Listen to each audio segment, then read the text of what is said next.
वळत पुढच्या बातमीकडे बातमी पुण्यामधून आहे। पुण्यातील दौंड विधानसभेचे आमदार राहुल कुल यांच्या मुलानं 11 लाखांचा घोडा खरेदी केलाय।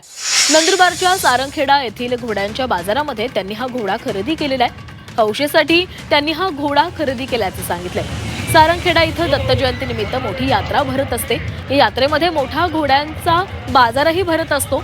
या यात्रेमध्ये देशभरातून घोडे खरेदी विक्री आणि प्रदर्शनासाठी दाखल होत असतात। या घोड्यांवर लाखोंची बोली लागत असते।